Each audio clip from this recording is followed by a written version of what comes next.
네, 여러분 안녕하세요. 오늘 이 영상 찍긴 해야겠더라고요. 자, 용기 내서 영상 촬영해 봅니다. 언급만 하면 싸움이 나는 이름 중에 그 이름이 바로 이재명 대통령이라고 해야겠죠. 이재명 대통령의 이름이 아닐 수가 없어요. 그쵸? 언급만 하면 그냥 싸움 나는 거예요. 댓글에서 난리 나는 거예요. 자, 그럼에도 불구하고 우리 어쨌든 이 관점을 잊지 말자고요. 투자에 대한 관점을 우리 놓치면 안 되겠죠. 결국 우리 주식 투자하는 사람들이고 저도 뭐 정치 유튜브가 아니란 말이죠. 투자를 통해서 우리가 이익을 원하는 건데, 그렇다면 이재명 대통령 시대에는 어떤 식으로 좀 흘러갈지 우리가 대략적인 예측을 할 필요가 있겠죠. 과거의 사례들을 좀 보면서 말이죠. 자, 첫 번째는 민주당의 기본적인 경제 방향성. 여러분도 잘 아시겠지만 복지 확대를 많이 합니다. 그러니까 지금 현재 여러분 뉴스에서 나오는 것 중에 많은 것 중에 하나가 자영업 경기가 굉장히 어렵다. 그리고 빈곤층이 늘어나고 있고 파산 신청이나 이런 사람들이 굉장히 늘어나고 있고, 그리고 청년들도 지금 취업이 안 돼서 그냥 집에서 쉰다라고 말하는 청년이 많다라고 이런 이야기가 계속 나오고 있었습니다. 그러니까 이렇게 사실은 경제가 안 좋으면은 민심도 당연히 안 좋을 수밖에 없어요. 상황을 이렇게 만든 정치인들, 특히나 대통령, 이렇게 비판적인 입장으로 나갈 수밖에 없습니다. 그러니까 이재명 대통령도 이것을 가장 첫 번째로 인식을 할 거예요. 그리고 대통령이 바뀌었기 때문에 지금 힘든 상황에 처한 대부분의 서민들이라고 했죠.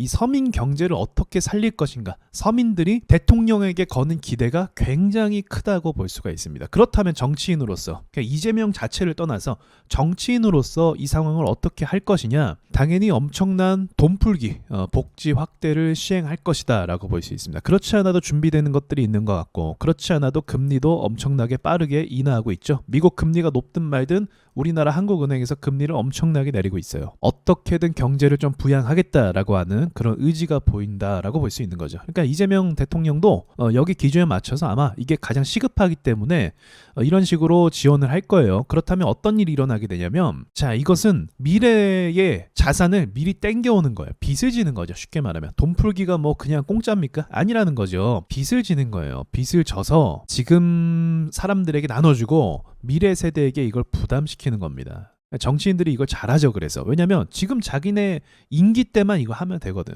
그럼 효과는 뭐냐면, 이렇게 하게 되면 당장은 경제가 좋아지는 것처럼 보일 수 있어요. 실제로 좋아지는 거기도 하겠지만, 좋아지는 것처럼 보인다는 건 미래에 결국 부담해야 되는 거라서, 이렇게 퍼주고 나서 어떻게 해야 됩니까? 뭔가 새로운 산업들을 발전시키고 이것을 다시 만회할 수 있을 만한 기회로 잡아와야 된다는 거죠. 만약 이게 안 되면 어떤 식으로 방향이 흘러갈 수밖에 없냐면, 이제 기업들이라고 할게요. 부자들이죠. 기업들에게 세금을 엄청나게 부과시킬 수밖에 없습니다. 나라의 세수가 부족하니까. 그렇겠죠. 그리고 부자들에게도, 기존의 자산을 갖고 있는 사람들에게도 뭐 세금을 더 내게 만든다든지 그런 식으로 될 수밖에 없는 거예요. 보통은 후자 쪽으로 가죠. 어떤 신사업을 개발해서 만회하기보다는. 그게 쉬운 게 아니죠. 뭐 사업하면 다 성공합니까? 쉬운 게 아니란 말이에요. 가장 쉬운 건 기업과 부자들에게 세금을 뜯어내는 게 가장 쉬운 길이 된다는 거죠. 어쨌든 그래서 저는 일시적으로 경제가 좋아질 거라고 예상하고 있어요. 일시적으로. 근데 그 뒤에 설명 제가 드렸으니까 더 이상 말을 안 할게요. 그러니까 이것만 듣고 야, 너 경제 좋아진다고 하니까 뭐 이재명 편이냐 하면 이런 식으로 얘기하면 또 곤란해요. 그쵸? 자, 그리고 민주당은 기본적으로 혁신 성장에 관심을 많이 두고 있습니다. 그래서 최근에 관련 종목들이 막 오르고 있죠. 오늘도 솔트룩스가 오르고 있는데 솔트룩스 계속 오를 것 같아요. AI, 로봇, 그리고 기초과학, 그리고 신재생 에너지 등의 정책 지원을 아낌없이 퍼붓습니다. 그래서 과거에는 문재인 정부 때 수소경제 기억나세요? 수소 산업을 발전시키겠다고 해서 선언했습니다. 그런데 굉장히 방향성은 전 좋았다고 생각하거든요. 근데 이제 전 세계의 흐름에는 맞지 않았던 거죠.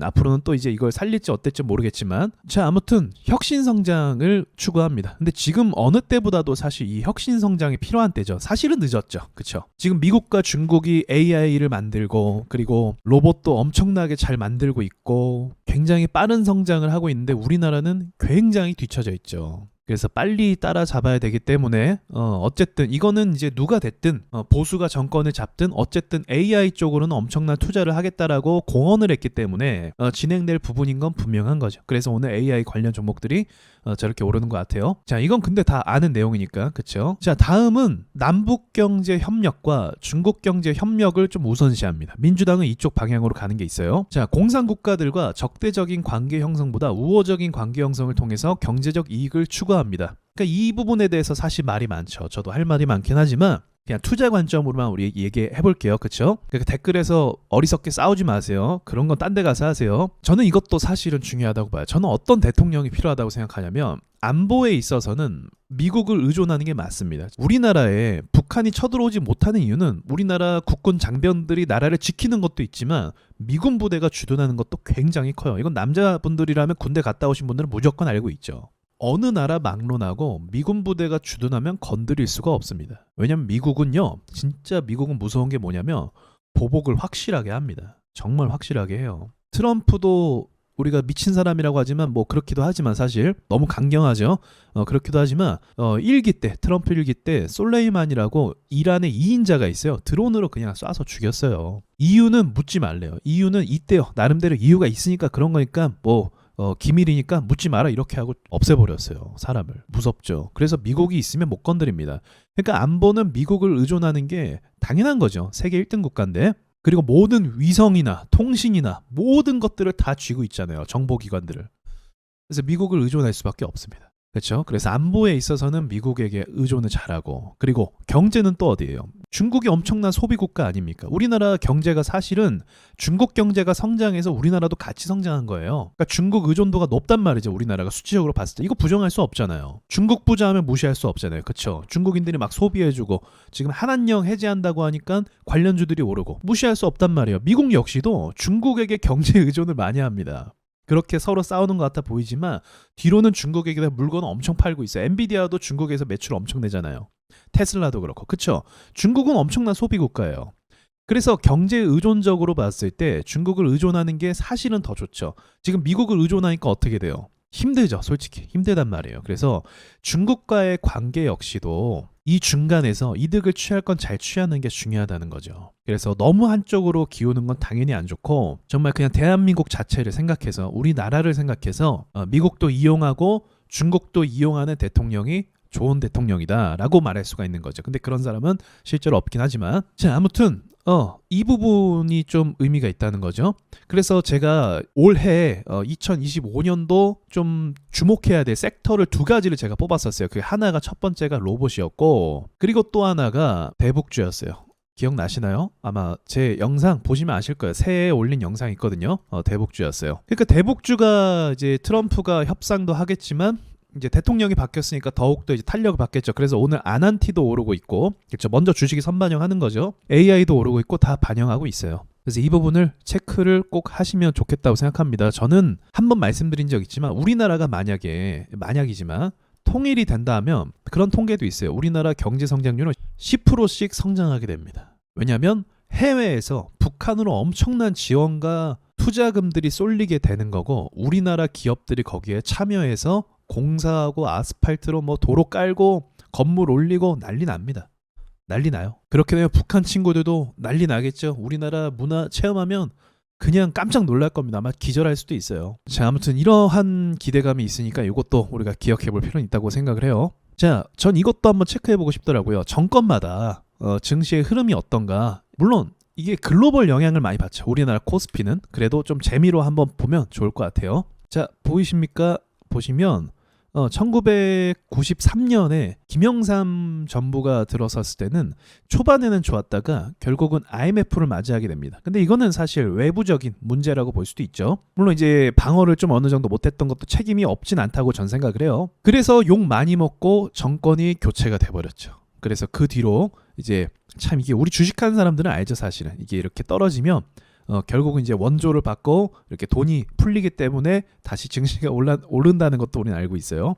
근데 어쨌든 결과적으로는 김대중 정권 때는 증시가 상승했습니다. 그러니까 김영삼 정권 때 보수 때는 하락했고 이제 진보가 잡으니까 이제 상승을 했습니다. 그리고 또 이제 노무현 정권 때는 이제 글로벌 증시가 호황이었죠. 사실은 뭐 어쨌든 그냥 단순 수치로 보자는 거예요. 엄청나게 상승을 하게 됐습니다. 그리고 하필이면 서브프라임 터질 때 이명박 정부가 들어서기 시작했고 그리고 다시 회복을 하긴 했어요. 어쨌든 조금은 상승했습니다. 박근혜 정부 때 들어서는 증시가 거의 보합 됐다가 탄핵당했죠. 그러니까 탄핵만 좀 안 당했으면 이게 증시가 또 올랐잖아요. 이게 삼성이 오른 거였거든요.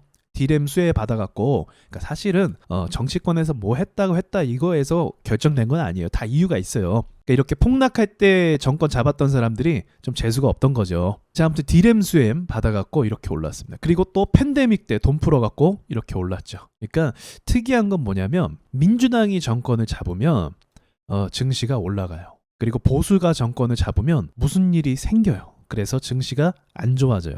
그렇죠? 이거를 뭐 대통령 탓이라고 저는 볼 수 없겠지만 단순 수치로 한번 보고 싶었던 거예요. 역대 대통령들이 정권을 잡았을 때 어떤 일이 있었는가. 자, 그러면 이제는 이재명 대통령 시대가 열린 거죠. 이재명 대통령이 계속 5,000포인트 얘기하고 있죠. 네, 과연 갈 수 있는지 한번 보자고요. 5,000포인트가 우리나라 기업들이 전체적으로 다 성장을 해야 된다는 건데, 시장 주도권을 잡고 실제로 기업들이 그만한 성장을 해야 된다는 건데, 사실 저는 제가 들었을 때는 터무니없는 말로 들려요. 근데 이재명 대통령이 주장하는 건 근본적인 구조개혁을 들어가면 가능성이 있다, 그렇게 이야기하는데 글쎄요. 결국 기업의 가치가 평가가 올바로 돼야 되거든요. 사실은 주주들에게 뭐 이렇게 환원해준다고 해서 주가가 계속 오르는 건 아니에요. 기업들이 결국 매출을 내고 성장을 해야 되는데 지금 성장 동력을 사실 잃어버린 게 맞아요. 만약 이런 거라기보다 증시가 계속 오르기 위해선 삼성전자가 TSMC를 추격해야 됩니다. 부정할 수 없죠. 네. 그리고 다른 여러 기업들도 전반적으로 다 성장을 해줘야 돼요. 그런 부분을 체크를 또 해야겠죠. 자, 그럼 마지막으로 제가 예측하는 걸 한번 말씀을 드려볼게요. 사실 제가 정치적인 이야기를 유튜브에서, 정치 유튜브가 아니니까 본질을 잃지 않기 위해서 정치적인 이야기는 하지 않아요. 보통. 그쵸? 그래서 지금도 투자에 관련된 이야기 하고 있는 거잖아요, 여러분. 근데 제가 예전에 그냥 혼자 활동하던 카페가 있어요. 그냥 어떤 카페인데 거기서 제가 정치적인 이야기는 좀 했습니다. 그리고 실제로 그렇게 많이 흘러갔었어요. 저는 거기서 윤석열 대통령의 탄핵을 이야기했었어요. 그러니까 유튜브에서는 제가 이런 걸 얘기할 수 없지만 거긴 익명이니까, 카페 같은 데는 분석을 해서 이렇게 언급을 했었어요. 왜 탄핵이 될 거라고 생각을 했냐면, 첫 번째는 언론을 잡지 못했어요. 첫 번째는. 여러분이 탄핵이라는 건 국민들이 이제 동의를 해야 되는 거잖아요. 근데 참 안타까운 건 뭐냐면 이 언론들이, 주식도 마찬가지죠. 자기 편을 안 들어주면 사람을 바보 만들어요. 저는 이번에 그 더본코리아 백종원 대표가 아주 대표적인 사례라고 생각해요. 여러분이 납득할 수 있을 만한. 여러분, 백종원 대표는 원래 요리사도 아니었고 사업가였어요. 프랜차이즈 사업하는 분이었어요. 그쵸? 그래서 다양한 레시피를 만들어서 도입을 했고 실제로 인기가 많았죠. 여러 프랜차이점들이 성공을 많이 했었어요. 그러면서 TV에 나오면서 또 이 사람에 대한 성격이나 캐릭터가 또 부각되면서 많은 호응을 얻었단 말이에요. 그쵸? 그래서 새삼스러운 것도 아닌데 갑자기 요즘에는 새삼스럽게 이전에 있었던 어떤 사건들, 백종원 씨가 이야기했던 말들을 다 꺼내면서 막 까기 시작하는 거예요. 저는 NC소프트도 마찬가지로 생각하거든요. NC소프트는 원래 도박회사였어요. 원래. 근데 갑자기 여론이 뒤집히면서 언론에서 확률형 게임이다 뭐다 하면서 공개적으로 저격을 받으면서 회사가 나락가기 시작했잖아요. 근데 웃긴 건 뭐냐면 이제서야 그랬다는 거예요. 원래 NC소프트는 이용자들을 기만하고 도박 근성을 만들어내고 막 사람들을 경쟁시키고 그런 회사였어요. 이제서야 이렇게 된 거죠. 언론에서 어떻게 비치느냐,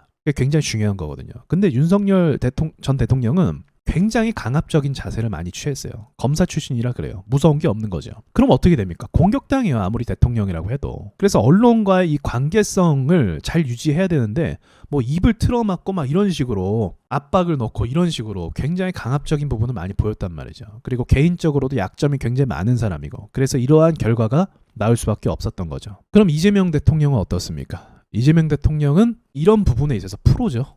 여러분. 프로예요, 프로. 근데 정치인들은 이게 맞죠. 그죠? 정치인들은 이렇게 하는 거죠. 그래서 각 분야마다 자기 사람 심어놓고 자기 지지율 떨어지지 않게 방어하기 위해서 좋게 보이도록 최대한 포장할 수 있는, 그게 정치인들이 하는 일이잖아요, 사실은. 잠깐 너무 주제가 센 것 같은데 아무튼 그런 것까지도 저는 이렇게 좀 분석을 하는 편이거든요. 근데 여기까지만 얘기하죠. 자, 그래서 어떤 식으로 전 예측하고 있냐면, 아까도 말씀드렸지만 현재 경제 상황이 정말 최악이에요. 그래서 무지막지한 서민 지원 예산이 투입될 것이라고 저는 예상을 합니다. 그래서 경제가 어느 정도 부양이 될 것이다라고 생각을 해요. 그렇다고 이제 우리나라 증시는요, 서민 경제가 나아진다고 해서 증시가 올라가는 건 아니에요. 그건 아니에요. 증시라는 건 기대감이거든요. 그래서 앞으로 신사업에 대한 기대감 이게 더 중요하거든요. 증시는 오르기 위해서는. 그래서 이런 부분에 있어서는 마찬가지로 밀어줄 것 같은 생각이 들어요. 자, 이번에서 이재명 대통령이 하는 말마다 최근 들어서 증시가 반응을 엄청 했어요. 저는 이런 광경은 또 처음 봅니다. 이게 마치 짜여진 판이라는 느낌을 지울 수가 없었어요. 보면서. 말이 안 되거든요. 아니 무슨 외국 그 기관 투자자들이 이재명만 쫓아다니면서 이재명 말하는 것만 쳐다보고 있어요? 말이 안 되거든요. 그리고 이재명 대통령이 가는 곳마다 후보일 때 가는 곳마다 굉장히 치밀하게 계획이 된 것을 전 볼 수가 있었어요. 그래서 뭔가 세력들 간의 큰 그림이 있다라고 전 판단을 했어요. 왜냐하면 이 정도까지 세력들이 금액을 투입시키지는 않거든요. 정치 테마주 그동안 제가 안 봤겠어요. 그동안 다 봐왔거든요. 그럼 인맥주가 전부예요. 정책주는요 한 번만 오르고 말아요. 그래서 제가 정책주 건드리지 말라고 했던 거예요. 근데 지금은 들어오는 돈의 규모가 다른 거죠. 지금 당장 오르고 있는 솔트룩스만 해도 이건 돈의 규모가 다른 종목이거든요. 이거는 해외의 S급 세력들이 움직일 수 있는 주식이에요. 근데 그게 지금 움직이고 있단 말이에요. 그러니까 그게 참 이상한 거죠. 해외 세력들이 이재명이 하는 말마다 주목하고 있다? 그것도 웃긴 거예요. 그래서 저는 사실은 여러분한테 말할 수는 없지만 저는 뭔가 약속을 받았다고 생각을 하고 있어요. 솔직히. 근데 구체적으로는 여러분한테 말할 수가 없어요. 자, 그래서 이러한 움직임이 좀 심상치 않기 때문에 증시가 이재명 대통령이 5천 막 얘기했잖아요. 코스피. 그래서 만약에 세력들이 개입하면 가능하다고 보죠. 우리나라 경제 상황으로는 좀 갸우뚱할 수 있는데 이런 상황이라고 하면 가능할 수도 있겠다. 지금 지주사 오르니까 종목들 오르니까 증시가 지금 코스피가 엄청나게 올랐거든요. 그러니까 이런 상황이 사실 굉장히 말이 안 되는 거죠. 아무튼 주식하는 사람들에게는 어쩌면 기회가 될 수 있습니다. 그걸 기억하세요. 자, 마지막으로는 한국을 향한 미국의 경제 제재가 있을 수도 있어요. 왜냐하면 지금 미국이 중국을 때리고 있는 상황인데 중국과의 관계를 우호적으로 가져가려고 한다면 그리고 북한에게 우호적인 행동을 하려고 한다면 북한의 핵무기 보유 국가잖아요. 압박하고 있단 말이죠. 그런 모습들이 있다고 한다면 미국은 우리나라를 경제 제재합니다. 제가 아까 안 봐준다고 했잖아요. 진짜 안 봐줘요. 그래서 여러 가지 압박을 많이 합니다. 그게 증시에 악영향을 미칠 수도 있어요. 근데 초반부터 뭐 그러진 않겠죠. 그래서 이재명 대통령 중기 정도 가서 이제 하반기 정도 가서 이러한 좀 압박이 발생할 가능성이 있다고 저는 생각합니다. 자, 저는 바라는 건 여러분이 좋은 결과를 가져가서 돈을 많이 버는 걸 바래요. 좀 부정적으로 얘기하기도 했지만 AI 시대, 로봇 시대 이게 좋은 게 아니에요. 왜냐면 사람을 대체하거든요. 그래서 샘 알트먼도 그런 얘기 하잖아요. 사람들이 가난해질 거라고 그런 이야기 합니다. 그래서 기본소득제를 도입해야 된다. 그런 이야기를 했거든요. 그래서 저는 여러분이 지금 이런 기회가 있을 때 돈을 벌어 놓으시고 잘 대비를 해야 된다고 생각합니다. 아까 말했던 것처럼 미래에 엄청난 세금들이 부과될 수 있어요. 지금 당장 어쩔 수 없잖아요. 사실은 지금 굉장히 힘든 상황이니까 무지막지한 서민 지원 예산이 투입되면 이제 앞으로 미래에 우리는 더 불확실해지는 거예요. 사실은 기업들이 잘해주지 않으면. 그래서 구독자 여러분께서 돈을 많이 버셨으면 좋겠다라고 말씀드리면서 댓글로 싸우지 마시길 바라면서 이상 마치도록 할게요.